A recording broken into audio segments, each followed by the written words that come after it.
Hi guys, ay kakapsat. Kain tayo. Itong hapunan namin ngayon. Luto ako ng spaghetti. Yung mga alaala pa ng Pasko. Yan. At eto, yung tinapay, itinosta ko lang sa kawali.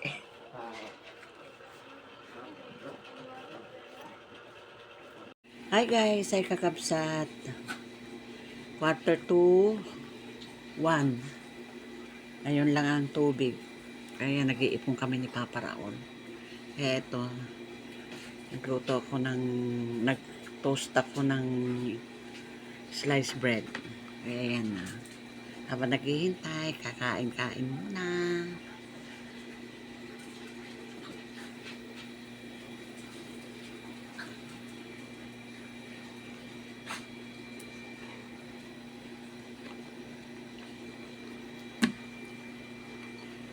Aking anak. Nag-okay, work from home. Alas 4 na. Ng umaga. Hi guys, ay kakabsat. Merienda tayo. Ito, ginatang munggo. Pero matawag nila rito, ginatang totong. Tsaka meron pang bilo-bilo. Inihatid ni Papa Raul ito kasi namasada siya. Dinala na ako ng merienda. Ayan.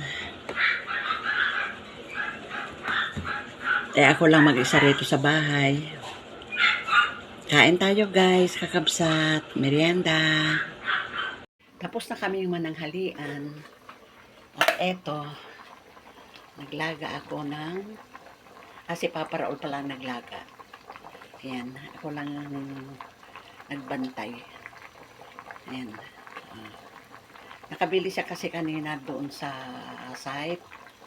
Nagpagawa kasi siya ng gulong dahil naputulan ng rayos yung gulong na nasa harapan ng motor. Kaya yan, piso daw ang isa. Bumili siya 50 pesos.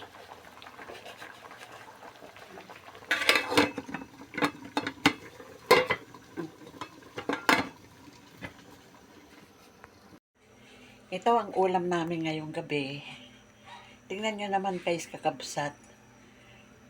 Chorizo de Cebu daw ito. Ayan o. Ang liliit.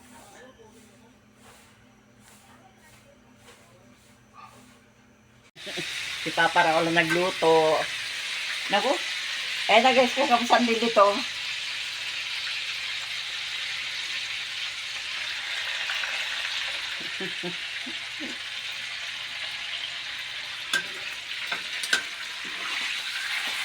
Ang liit. Mas malaki pa yung itlog ni Butchok Hi guys, ay kakabsat. Ito yung aking pinatutubong sayote. At ito na guys, tingnan nyo. Ayan, ayan yung ugat. At ito, may tumubo na siyang dahon. Ayan. Kakatuwa.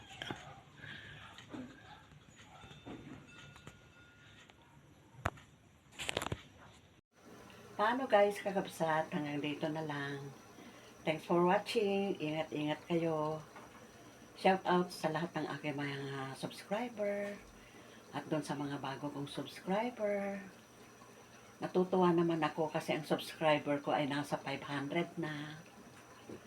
And, salamat mga ka-subscriber. Okay guys, ingat kayo. Love you all. God bless. Bye.